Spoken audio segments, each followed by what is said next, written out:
미국에서 한국 의사가 대학병원을 거닐고 있으면 불편한 눈초리가 쏟아지는 걸 볼 수 있습니다. 특히 오늘 주인공은 미국에 대한 자긍심이 강한 미국 간호사입니다. 응급 상황에 한국 의사가 나타나자 간호사 신분이면서도 의사를 무시했다는데요. 주변에서 제정신이냐고 해도 자신은 당당하다던 그녀. 그러나 얼마 뒤 자존심마저 다 내려놓고 한국 남자 앞에서 치마를 내릴 수밖에 없는 상황에 놓였다고 합니다. 대체 무슨 일인지 한번 들어보시죠.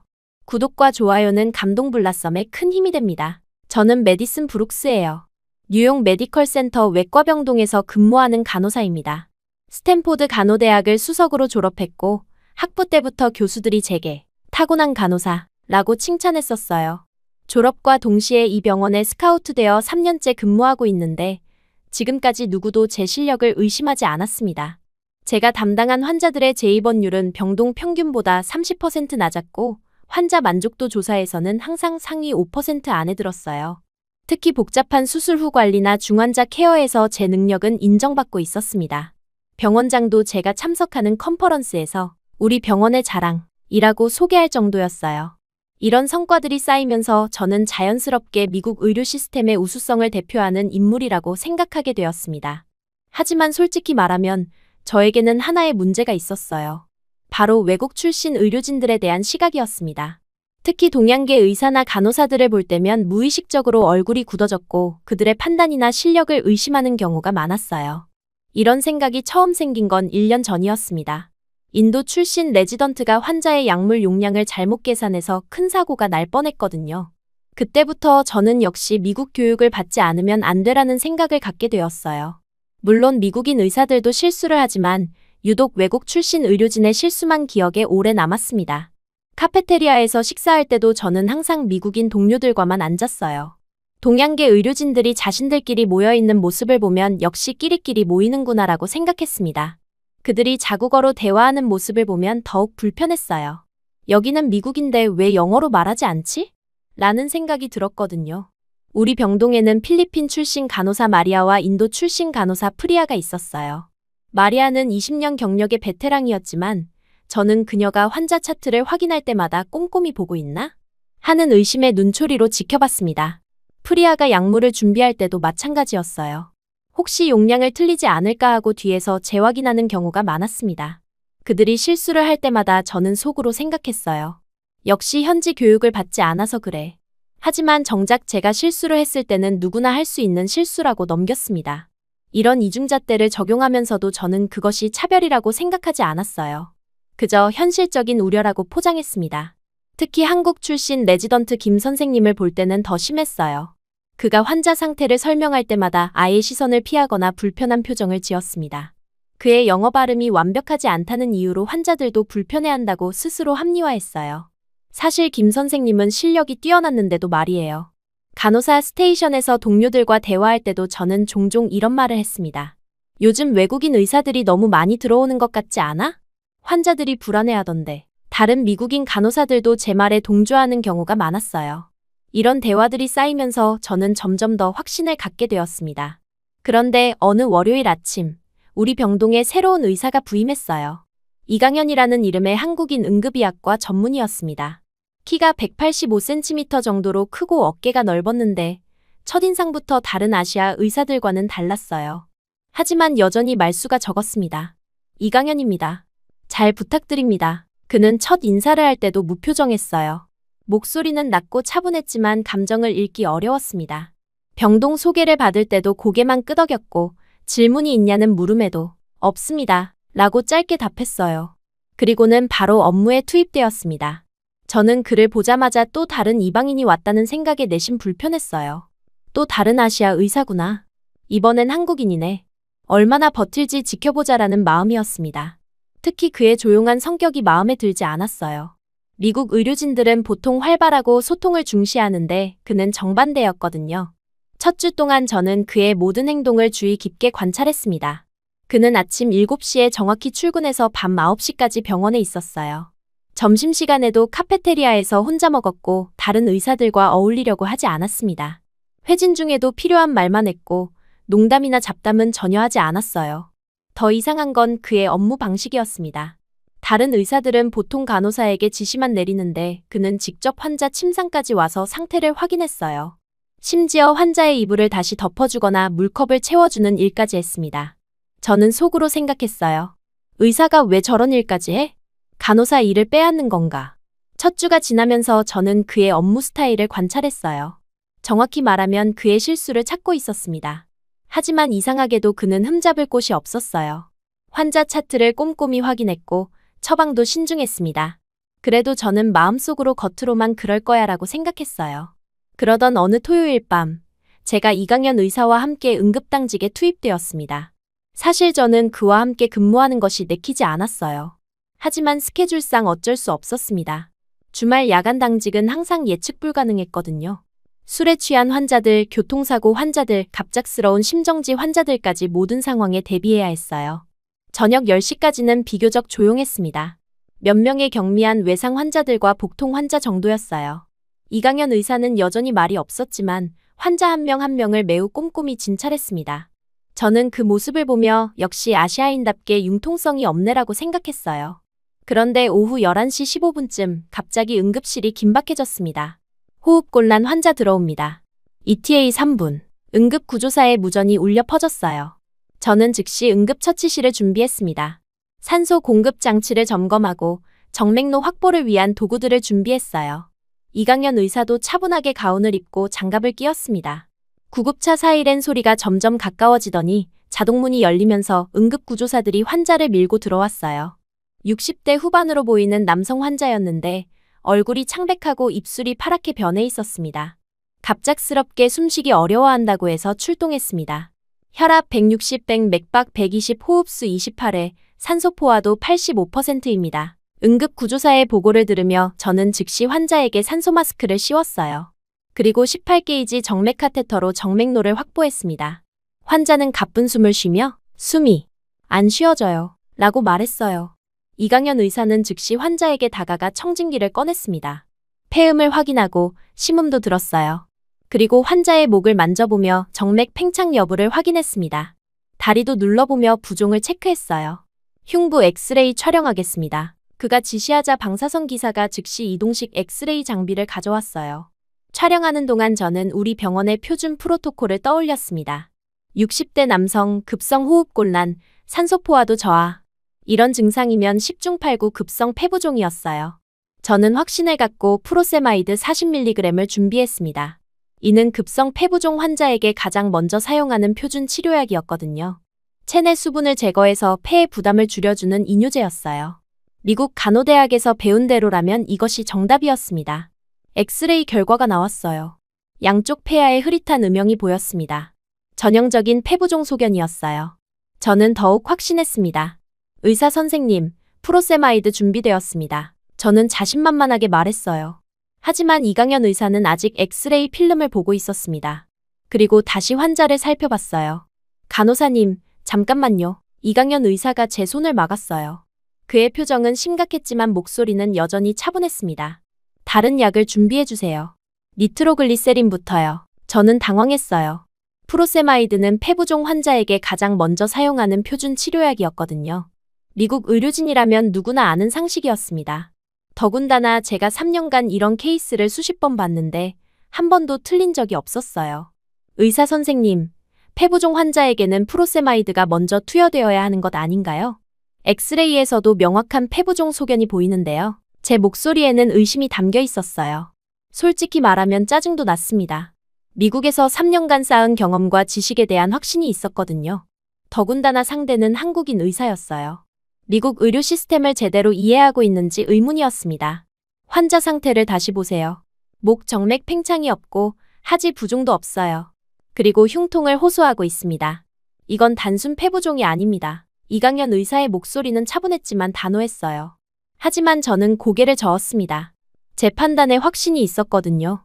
더 중요한 건 제가 미국 간호사인데 제 전문성을 무시당한다는 기분이었어요. 제가 이런 케이스를 몇 번 봤는지 아세요? 급성 호흡곤란의 엑스레이상 폐부종 소견이면 프로세마이드가 표준입니다. 이건 미국 모든 병원의 프로토콜이에요. 저는 손에 든 프로세마이드를 놓지 않았어요. 주변에서 다른 간호사들이 저희를 지켜보고 있는 것이 느껴졌습니다. 샤론 간호사는 걱정스러운 표정을 지었고 톰 간호사는 고개를 저었어요. 이런 상황에서 제가 물러서면 제 권위가 땅에 떨어질 것 같았습니다. 이강현 의사는 제 경험을 의심하는 것이 아니라고 하면서도 이 환자는 다르다고 주장했어요. 저는 여기는 미국이고 미국 의료 표준을 따라야 한다고 맞받아쳤습니다. 제가 그렇게 말하자 응급실 분위기가 싸늘해졌어요. 다른 의료진들도 저희 쪽을 바라봤습니다. 저는 그 순간 제가 너무 직설적으로 말했다는 걸 깨달았지만 이미 엎질러진 물이었어요. 환자의 상태는 점점 악화되고 있었습니다. 산소 포화도가 82%까지 떨어졌고 의식도 흐려지기 시작했어요. 환자는 가슴이 아프다고 힘겹게 말했습니다. 저는 환자가 위험하니 빨리 결정하라고 재촉했어요. 제 판단이 틀렸다고 생각한다면 그 책임은 어떻게 할 것인지 따졌습니다.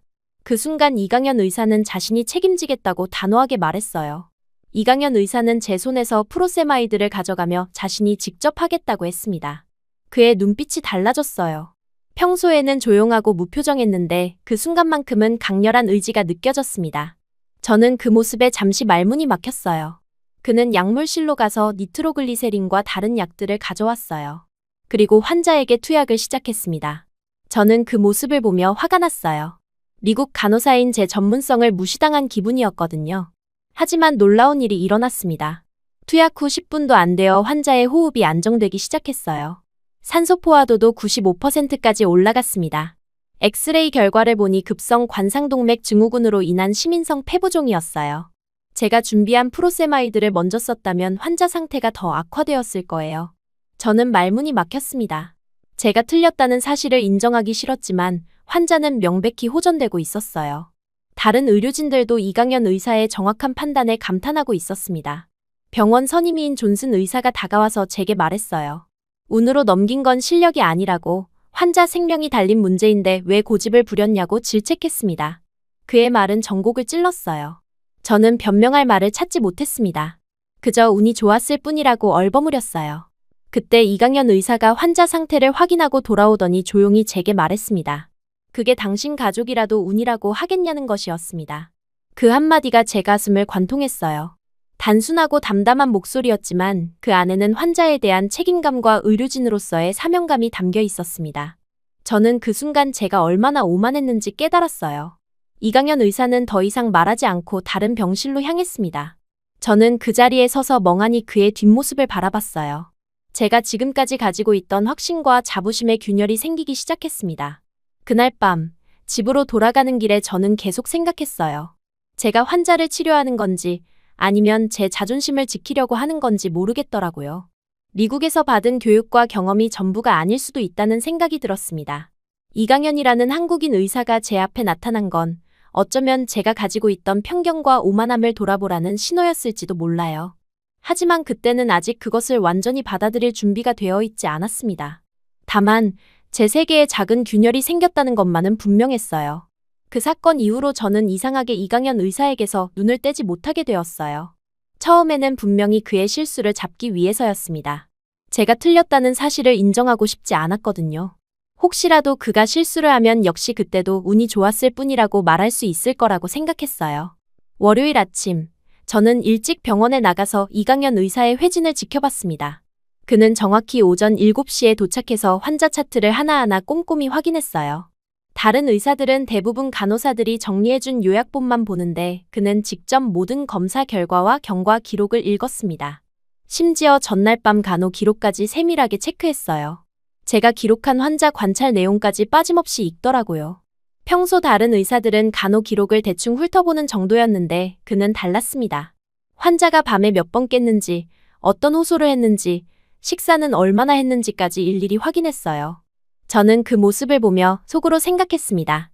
너무 꼼꼼한 것도 비효율적인데. 첫 번째 환자는 70대 당뇨병 할머니였어요. 혈당 조절이 잘 안 되어서 입원 중이셨는데 미국 의사들이라면 혈당 수치만 확인하고 약물 조정 지시만 내렸을 겁니다. 하지만 이강현 의사는 완전히 달랐어요. 그는 할머니의 손을 직접 잡고 맥박을 재면서 어디가 불편한지 물어봤습니다. 발가락 감각은 어떤지, 시야에 문제는 없는지, 잠은 잘 자는지까지 일일이 확인했어요. 심지어 할머니가 집에서 어떤 음식을 주로 드시는지, 가족들은 잘 있는지까지 물어봤습니다. 저는 그 모습을 보며 속으로 생각했어요. 시간 낭비네. 차트만 봐도 충분한 건데 왜 저렇게까지? 하지만 할머니의 표정이 환해지는 것을 보고 조금 놀랐습니다. 대부분의 환자들은 의사가 바쁘다는 걸 알기 때문에 불편함을 제대로 표현하지 못하는데 할머니는 그에게 편안하게 모든 걸 털어놓고 있었어요. 두 번째 환자는 교통사고로 입원한 20대 남성이었습니다. 다리 골절 수술을 받고 회복 중이었는데 보험 문제로 치료비 걱정을 하고 있었어요. 일반적으로 의사들은 의학적 치료에만 집중하고 경제적 문제는 사회복지사나 원무과에서 처리하게 합니다. 그런데 이강현 의사는 환자의 상태를 확인한 후 직접 사회복지사에게 연락해서 의료비 지원 방안을 문의했어요. 그리고 환자에게 걱정하지 말고 치료에만 집중하라고 말했습니다. 저는 그 모습을 보며 의아했어요. 미국 병원에서는 의사가 환자의 경제적 문제까지 신경 쓰는 경우가 거의 없었거든요. 가장 놀라운 건 세 번째 환자였습니다. 노숙인으로 보이는 50대 남성이 폐렴으로 입원해 있었어요. 다른 의료진들은 그 환자를 대할 때 약간 거리를 두는 편이었습니다. 냄새도 나고 위생 상태도 좋지 않았거든요.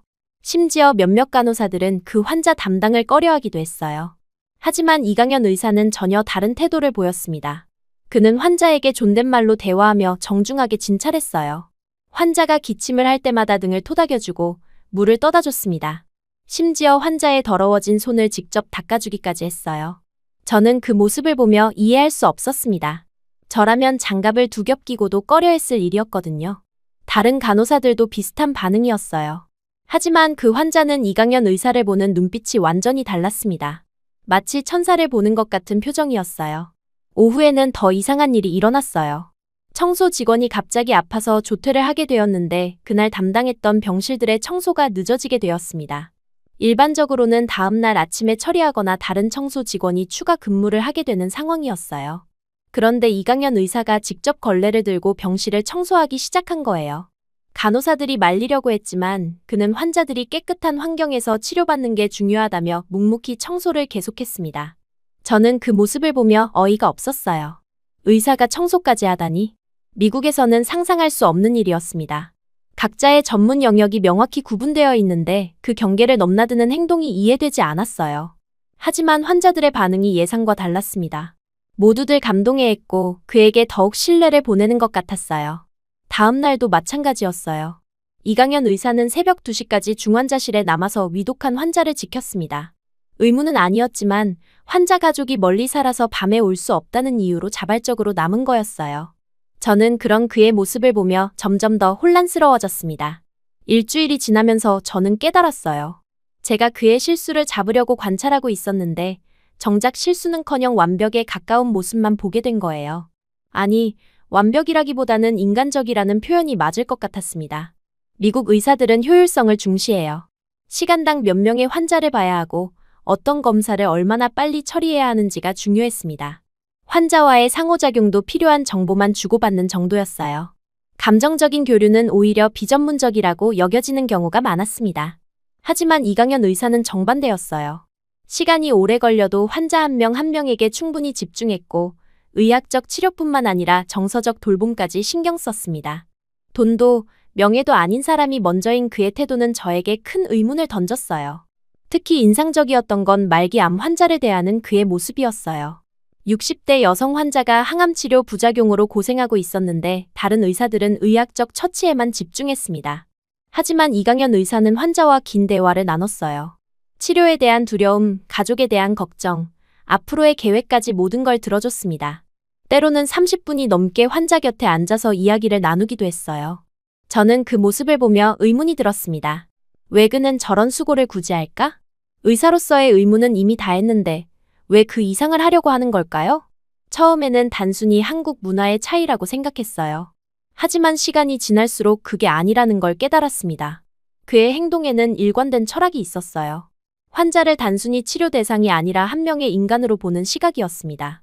돈이 있든 없든, 사회적 지위가 높든 낮든 모든 환자를 똑같이 정성스럽게 대했어요. 이런 태도는 저에게 큰 충격이었습니다. 저는 지금까지 환자를 케이스로 생각하는 경우가 많았거든요. 당뇨병 환자, 고혈압 환자, 암 환자. 이런 식으로 질병 중심으로 접근했어요. 하지만 이강현 의사는 한 명 한 명을 개별적인 존재로 인식하고 있었습니다. 2주째 되던 어느 날, 저에게 이상한 증상이 나타나기 시작했어요. 아침에 일어나기가 힘들었고 종일 피로감에 시달렸습니다. 처음에는 단순한 스트레스나 과로라고 생각했어요. 최근에 이강연 의사를 관찰하느라 평소보다 신경을 많이 썼었거든요. 하지만 증상은 점점 심해졌어요. 소화가 잘 안 되고 속이 메스꺼웠습니다.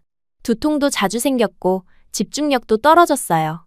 일주일 정도 참다가 병원 내과에 가서 검사를 받아봤습니다.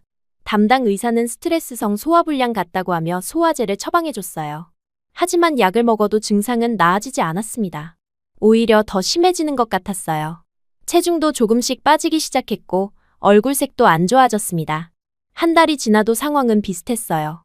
이번에는 다른 병원에 가서 더 정밀한 검사를 받아봤습니다. 혈액검사, 소변검사, 위내시경까지 받아봤지만 특별한 이상은 없다는 결과가 나왔어요. 의사는 신경성 위염이라고 진단하며 스트레스 관리를 하라고 조언했습니다. 하지만 저는 뭔가 다르다는 느낌이 들었어요. 단순한 스트레스로는 설명하기 어려운 증상들이 계속 나타났거든요.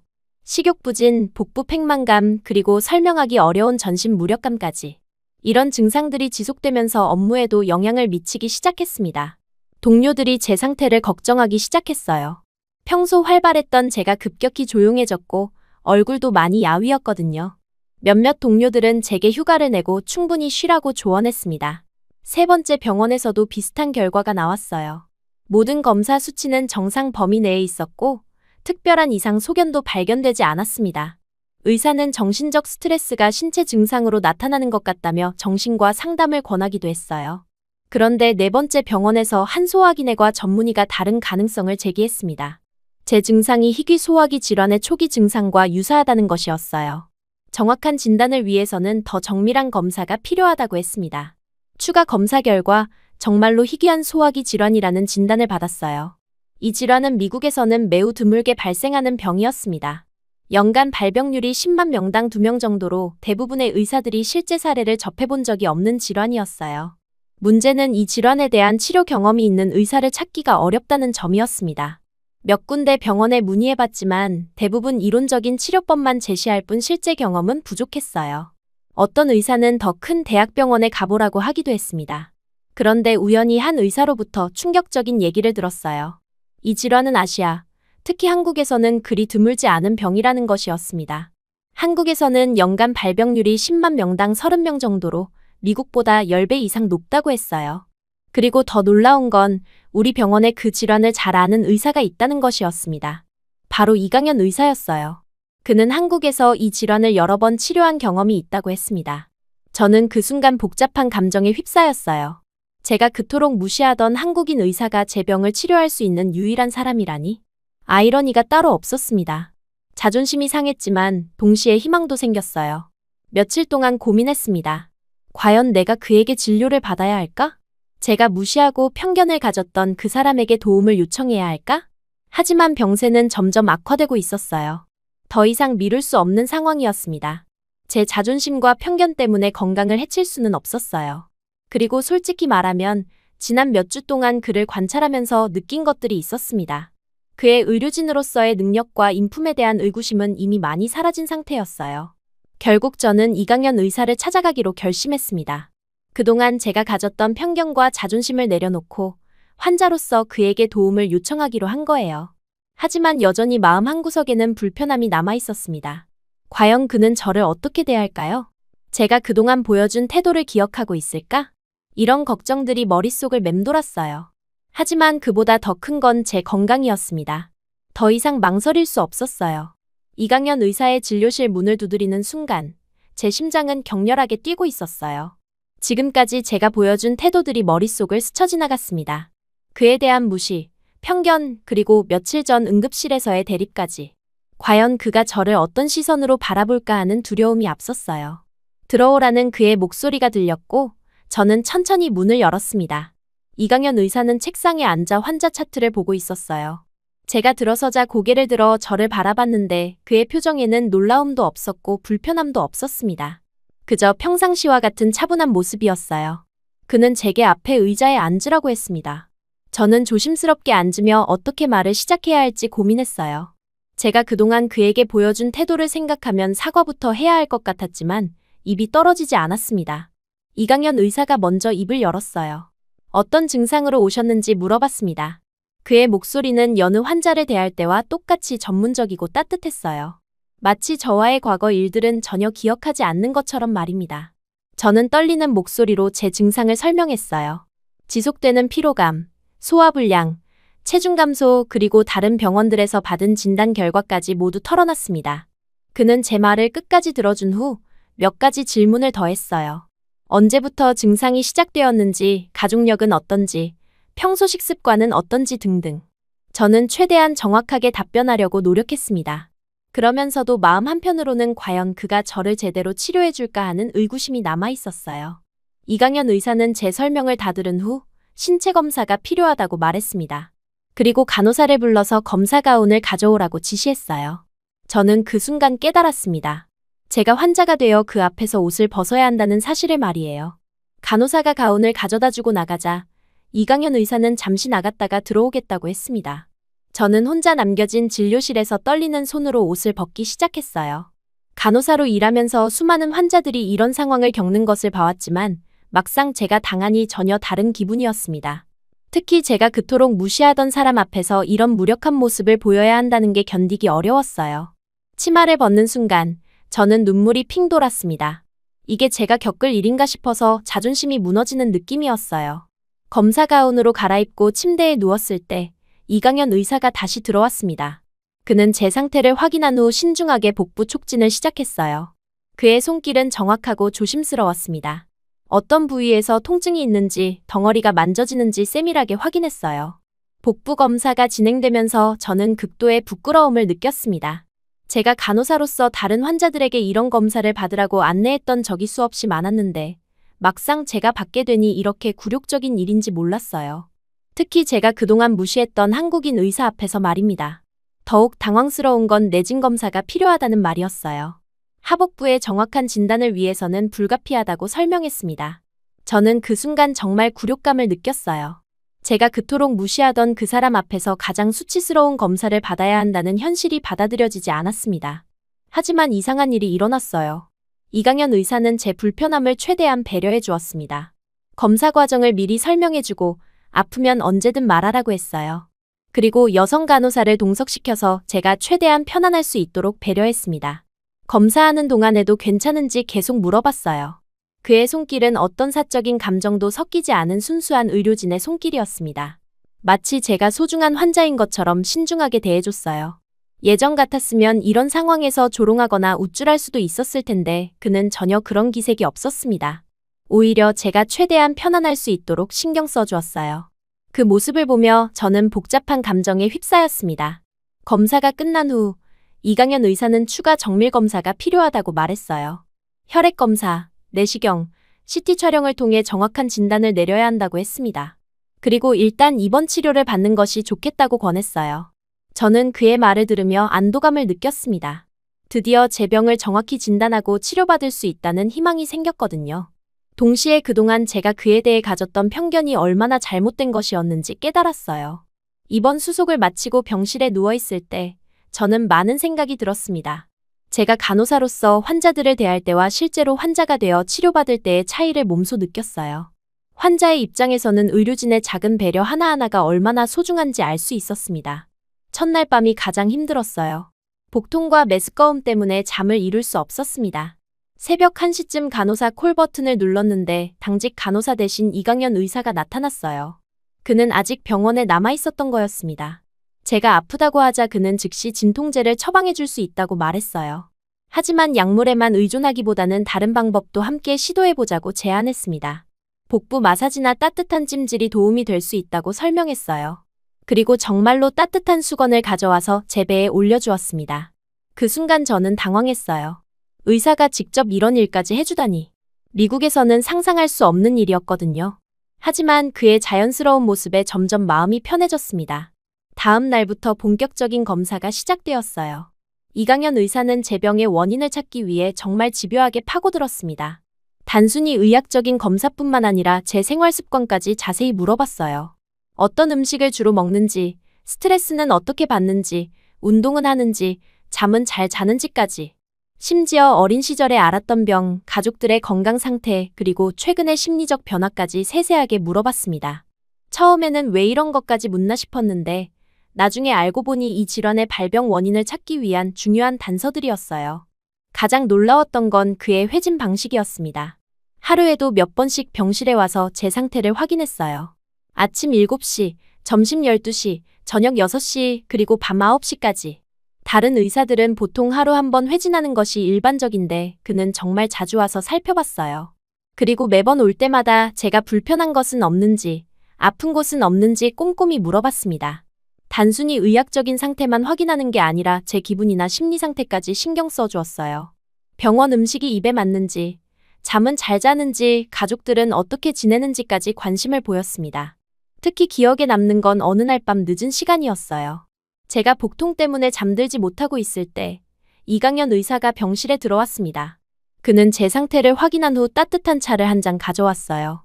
캐모마일과 생강을 우린 차였는데 복통과 소화불량에 도움이 된다고 설명했습니다. 그는 제가 차를 마시는 동안 옆에 앉아 있었어요. 아무 말 없이 그냥 곁에 있어 주었습니다. 그 순간 저는 정말 감동받았어요. 바쁜 의사가 환자 한 명을 위해 이렇게까지 시간을 내어준다는 게 믿기지 않았거든요. 며칠 더 지나면서 저는 그의 다른 환자들에 대한 태도도 관찰할 수 있었어요. 제 병실 맞은편에는 70대 할머니가 계셨는데 치매 초기 증상이 있으셔서 가끔 같은 말을 반복하곤 했습니다. 다른 의료진들은 그 할머니를 다소 귀찮아하는 기색이 있었어요. 하지만 이강연 의사는 달랐습니다. 할머니가 같은 말을 몇 번씩 반복해도 인내심을 가지고 들어주었어요. 그리고 할머니의 손을 잡고 다정하게 대화했습니다. 마치 자신의 할머니를 대하는 것처럼 말이에요. 또 다른 환자는 20대 여성이었는데 가정 형편이 어려워서 치료비 걱정을 많이 하고 있었어요. 이강연 의사는 그 환자에게 비용 부담을 줄일 수 있는 치료 방법을 찾아주었습니다. 그리고 사회복지사와 연결해서 의료비 지원을 받을 수 있도록 도와주었어요. 더 놀라운 건 중환자실에 있는 무연고 노인 환자에 대한 그의 태도였어요. 가족도 없고 의료비도 없는 그 할아버지를 다른 의료진들은 부담스러워했습니다. 하지만 이강연 의사는 그 할아버지에게도 똑같이 정성을 다했어요. 아니, 오히려 더 자주 찾아가서 안부를 물었습니다. 이런 모습들을 보면서 저는 점점 더 그에게 끌리게 되었습니다. 처음에는 그저 실력 있는 의사라고 생각했는데 시간이 지날수록 그 이상의 무언가를 느꼈어요. 사랑이라고 하기에는 아직 이른 감정이었지만 확실히 존경과 감탄의 마음이 커지고 있었습니다. 그런데 이상한 건 제게만 특별히 친절한 게 아니라는 점이었어요. 다른 모든 환자들에게도 똑같이, 아니 어떤 경우에는 더 정성스럽게 대하고 있었습니다. 이는 제게 또 다른 깨달음을 주었어요. 그동안 저는 간호를 단순한 기술이나 업무라고 생각했었습니다. 정확한 약물 투여, 신속한 처치, 효율적인 업무 처리 등이 좋은 간호사의 조건이라고 믿었어요. 하지만 이강연 의사를 보면서 진정한 의료는 기술이 아니라 마음에서 나온다는 걸 깨달았습니다. 환자를 단순한 치료 대상이 아니라 한 명의 소중한 인간으로 보는 시각, 그들의 고통에 공감하고 함께하려는 마음, 의학적 치료를 넘어서 인간적인 돌봄을 제공하려는 자세. 이런 것들이 진정한 의료라는 생각이 들었어요. 일주일이 지나고 정확한 진단이 나왔습니다. 예상대로 희귀소화기 질환이었고 이강연 의사는 한국에서의 치료 경험을 바탕으로 구체적인 치료 계획을 세워주었어요. 약물 치료와 함께 식이요법, 생활습관 개선 등 종합적인 접근이 필요하다고 했습니다. 치료 과정에서도 그의 세심함은 계속되었어요. 약물 부작용은 없는지, 식사는 잘하고 있는지, 컨디션의 변화는 없는지 매일 체크했습니다. 그리고 치료에 대한 궁금한 점이 있으면 언제든 물어보라고 했어요. 저는 그런 그의 모습을 보며 제가 얼마나 좁은 시각을 가지고 있었는지 반성하게 되었습니다. 국적이나 출신에 상관없이 환자를 위해 최선을 다하는 의료진의 모습이야말로 진정한 프로페셔널이라는 걸 깨달았어요. 그리고 무엇보다도 그에게서 눈을 뗄 수 없게 되었습니다. 처음에는 그의 실력에 감탄했고 그 다음에는 인품에 감동했어요. 이제는 그런 감정들이 모여서 더 깊은 무언가로 발전하고 있었습니다. 사랑이라는 단어는 아직 낯설었지만 분명히 특별한 감정이 자라나고 있었어요. 그가 병실에 들어올 때마다 심장이 빨리 뛰었고 그의 목소리를 들으면 안정감을 느꼈습니다.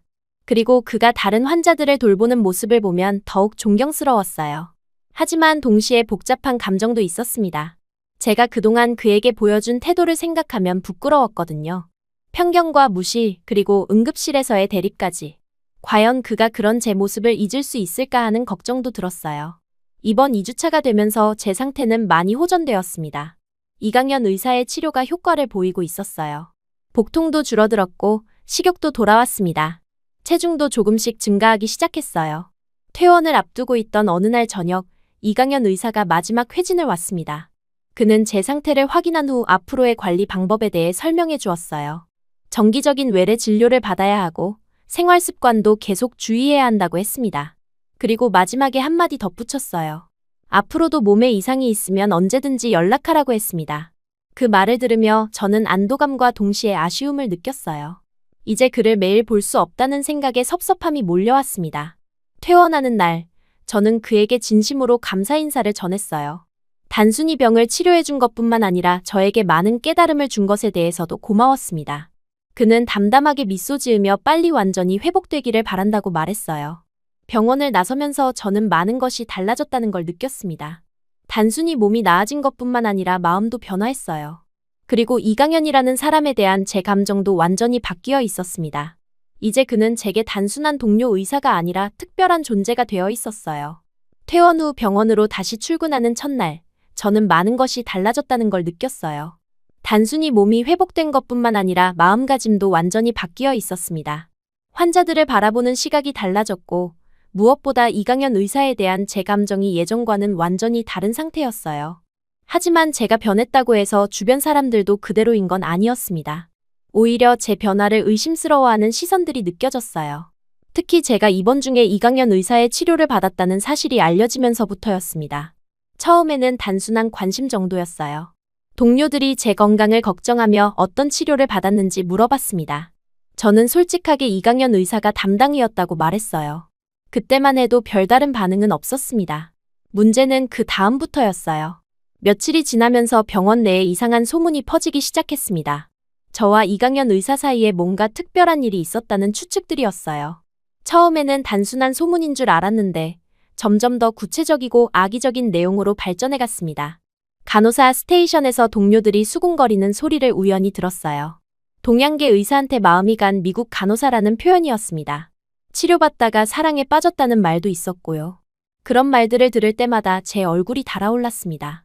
더 충격적인 건 그런 소문을 퍼뜨리는 사람들 중에 제가 평소 친하게 지내던 동료들도 있다는 사실이었어요.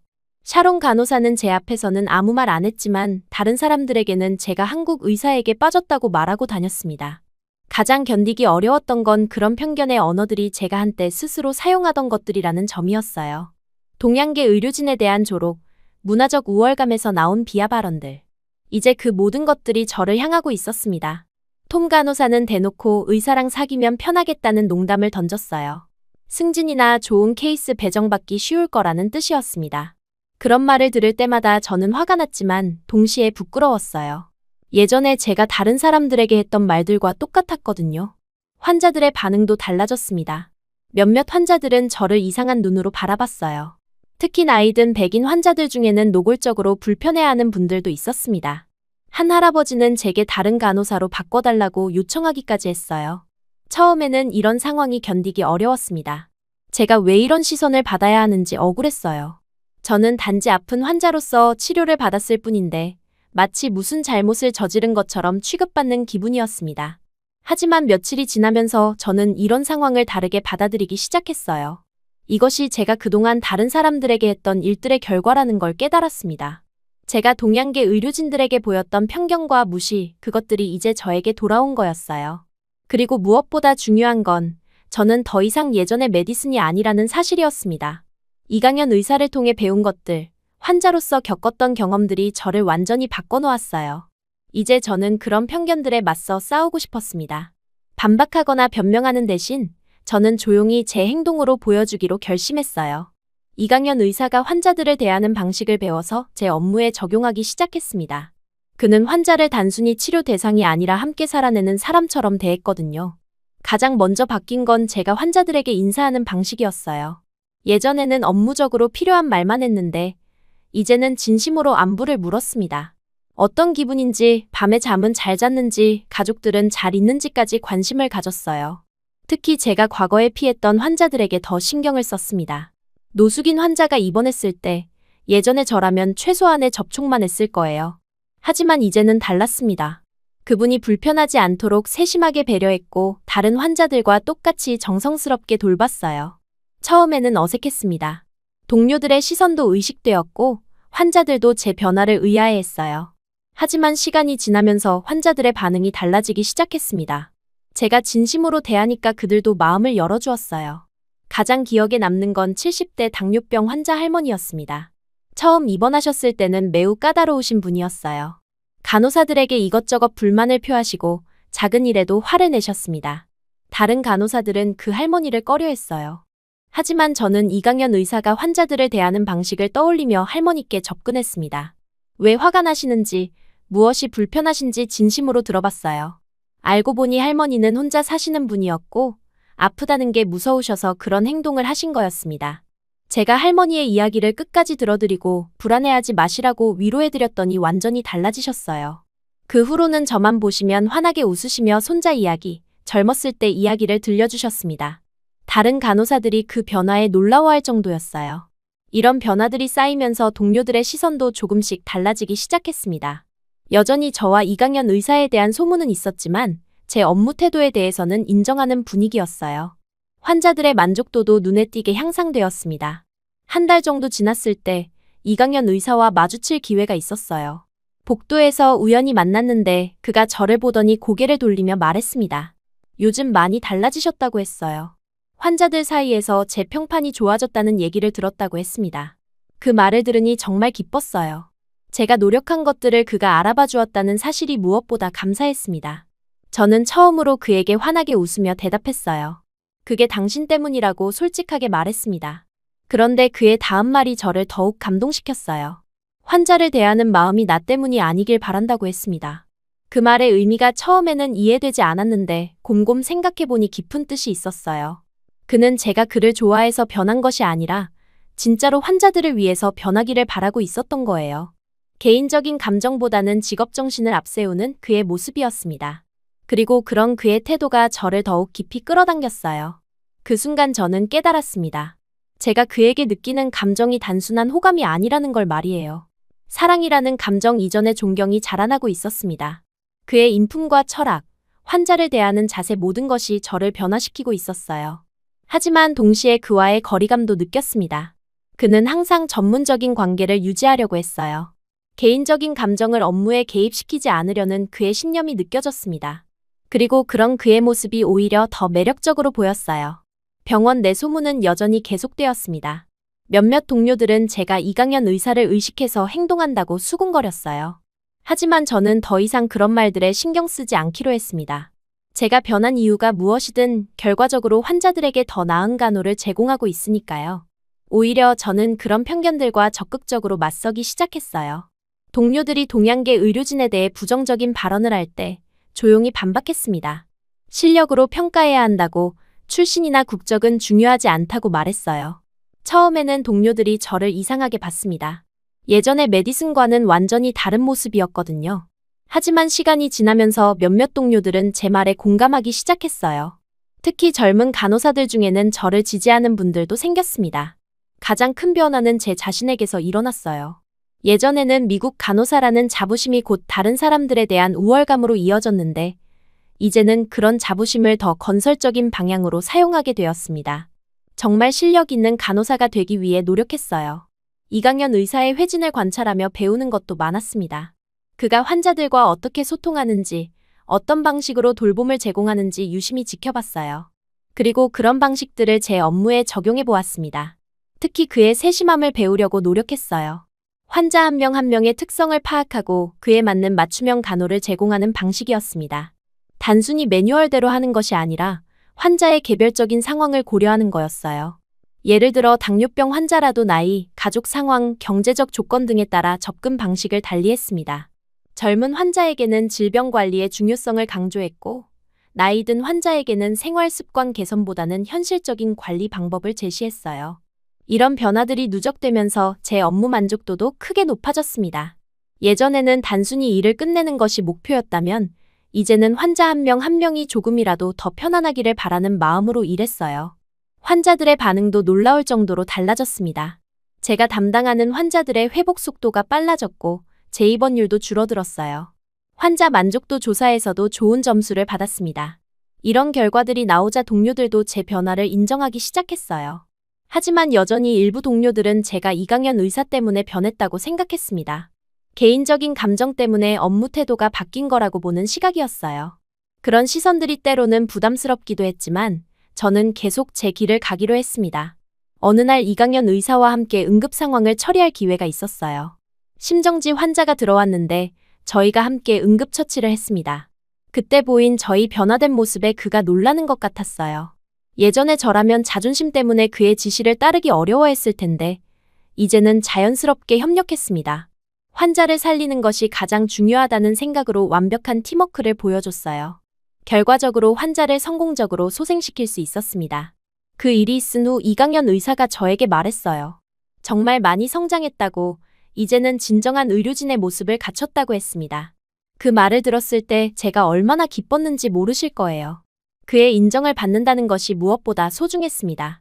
그날 이후로 저는 확신했어요. 제가 느끼는 감정이 단순한 호감이나 일시적인 감정이 아니라는 걸 말이에요.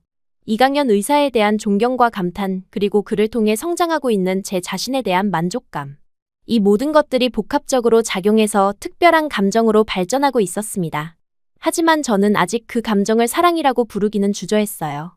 사랑이라는 건 상대방과의 관계에서 성립하는 것인데 이강현 의사는 여전히 전문적인 거리를 유지하고 있었거든요. 그래서 저는 일단 이 감정을 존경과 감탄으로 정리하기로 했습니다. 대신 저는 계속해서 그로부터 배우고 성장하기로 결심했어요. 언젠가는 그와 동등한 수준의 의료진이 되고 싶었습니다. 그리고 그때가 되면 정말로 동료로서 또는 그 이상의 관계로 발전할 수 있을지도 모른다는 희망을 품었어요.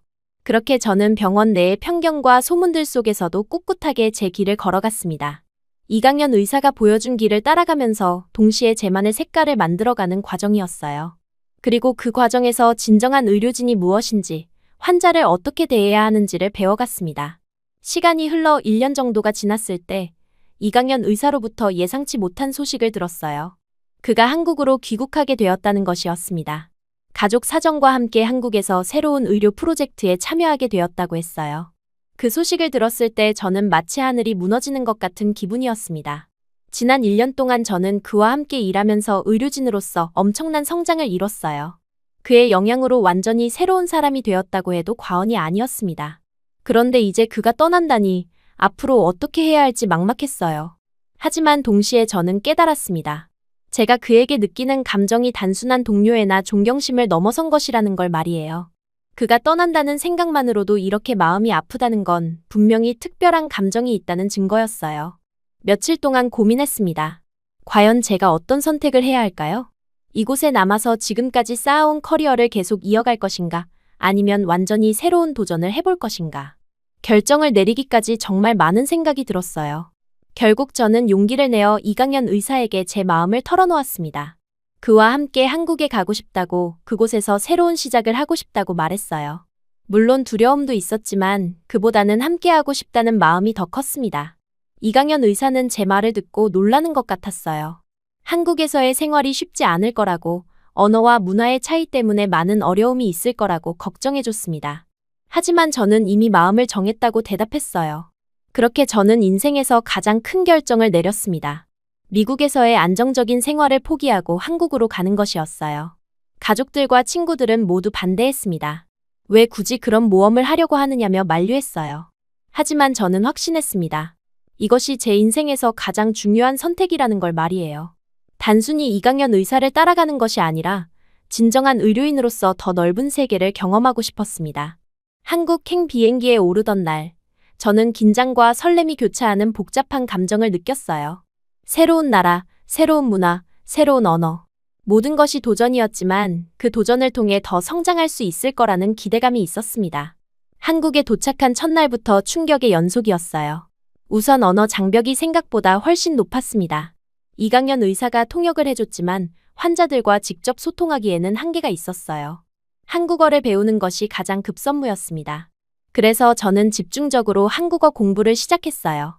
개인 과외도 받고 언어 교환 프로그램에도 참여했습니다. 의료 용어는 특히 어려웠는데 이강현 의사가 많은 도움을 줬어요. 밤늦게까지 함께 공부하며 하나씩 익혀나갔습니다. 한국의 의료 시스템도 미국과는 완전히 달랐어요. 빠르고 정확한 시스템이었는데 효율성 면에서는 오히려 미국보다 뛰어난 부분들이 많았습니다. 환자들의 대기 시간도 짧았고 진료 과정도 체계적이었어요. 특히 놀라웠던 건 환자와 가족들의 관계였습니다.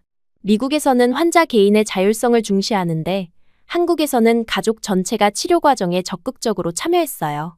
이런 문화적 차이를 이해하는 데 시간이 걸렸지만 점차 그 장점들을 발견할 수 있었습니다. 정서적 돌봄에 기반한 문화는 제게 또 한 번의 충격이었어요. 의료진과 환자 사이의 관계가 미국보다 훨씬 더 인간적이었습니다.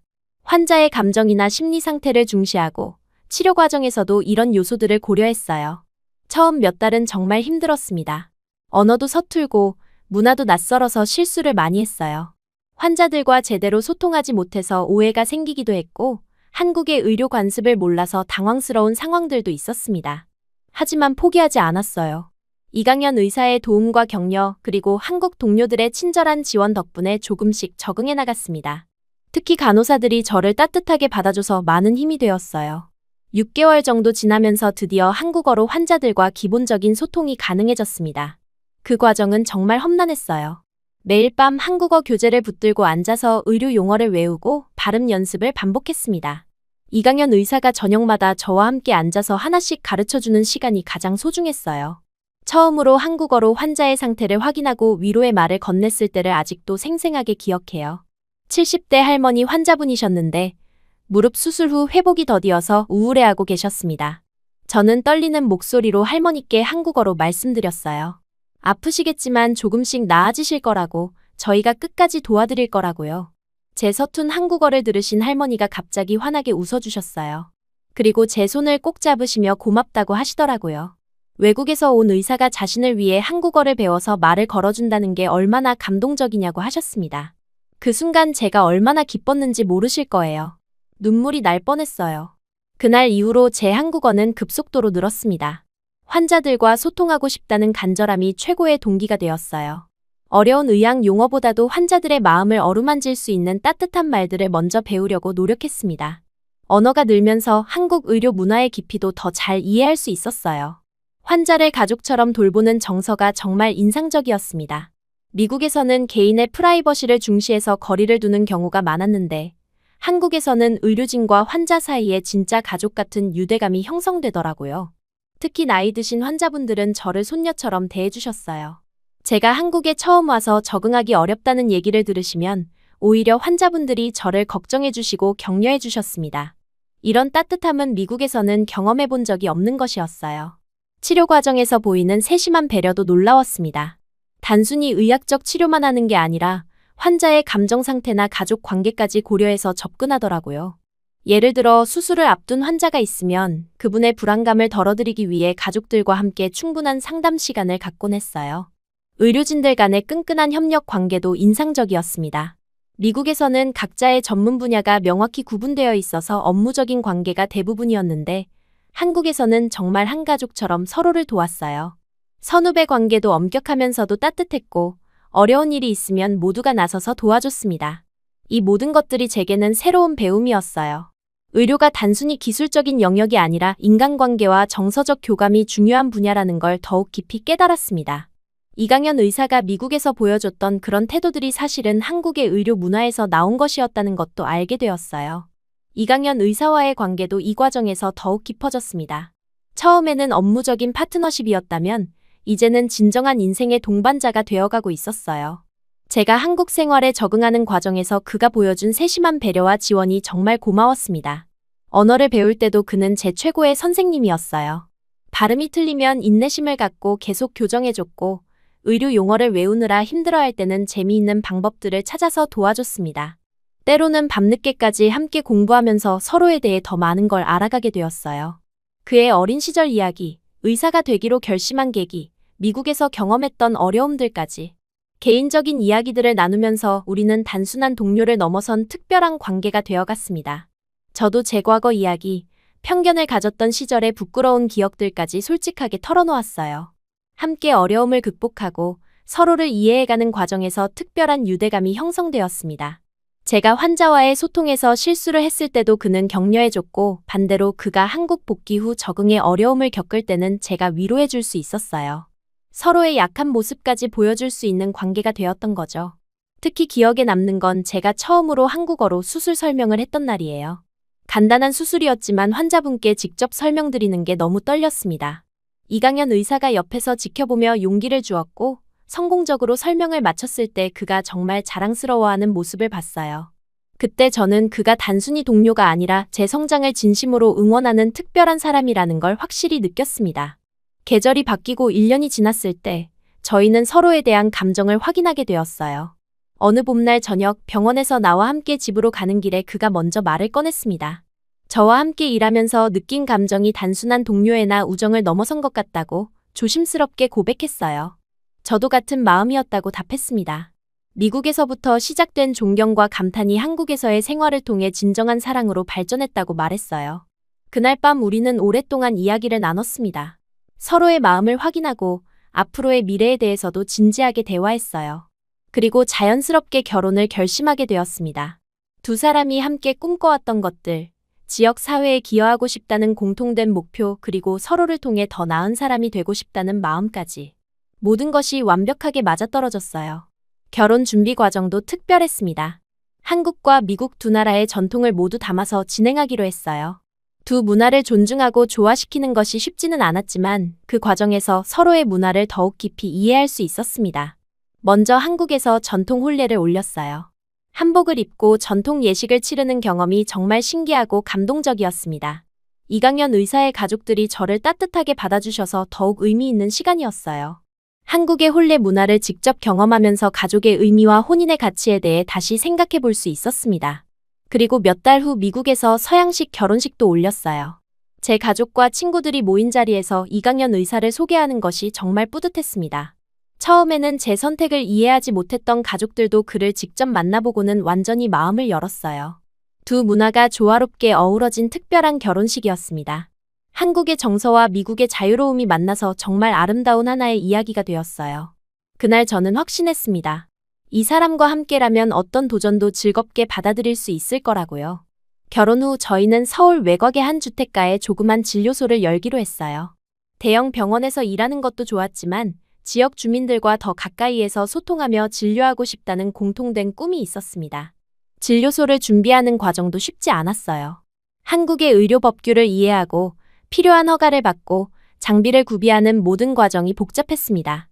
하지만 이강현 의사와 함께라면 어떤 어려움도 극복할 수 있다는 확신이 있었어요. 특히 제가 미국 간호사 출신이라는 점 때문에 추가적인 절차들이 필요했습니다. 한국에서 의료 행위를 하기 위해서는 별도의 자격 취득 과정을 거쳐야 했어요. 힘들었지만 꿈을 위해서라면 충분히 감수할 수 있는 일이었습니다. 드디어 진료소 문을 열게 되었을 때 저희는 정말 감격했어요. 비록 작은 공간이었지만 저희만의 철학과 가치관을 담을 수 있는 곳이었습니다. 간판에는 간호사 출신 미국인 진료의사와 한국 의사 부부가 운영한다고 써 있었어요. 처음에는 환자들이 많지 않았습니다. 외국인 의사에 대한 불신도 있었고 작은 진료소라는 점도 한계였어요. 하지만 저희는 포기하지 않고 정성껏 환자 한 명 한 명을 돌봤습니다.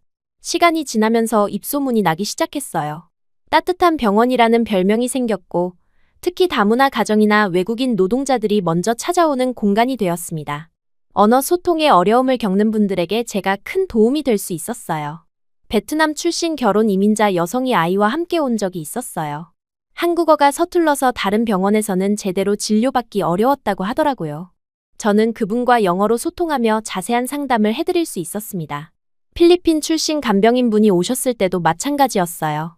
복잡한 의료 용어를 이해하지 못해서 답답해하시는 모습을 보고 쉬운 언어로 설명해드렸습니다. 그분이 고마워하시는 모습을 보며 제가 이 일을 하는 이유를 다시 한번 확인할 수 있었어요. 이런 경험들을 통해 저는 진정한 의료의 의미를 더욱 깊이 이해하게 되었습니다. 단순히 병을 치료하는 것이 아니라 사람과 사람 사이의 소통과 이해가 얼마나 중요한지 깨달았어요. 제가 가진 다양한 문화적 배경이 이런 일에 큰 도움이 되었습니다. 진료소가 안정되고 1년 정도 지났을 때 저희에게 특별한 소식이 있었어요. 제가 임신을 한 것이었습니다. 한국에서 새로운 생명을 잉태한다는 것이 얼마나 감격스러운 일인지 모르실 거예요.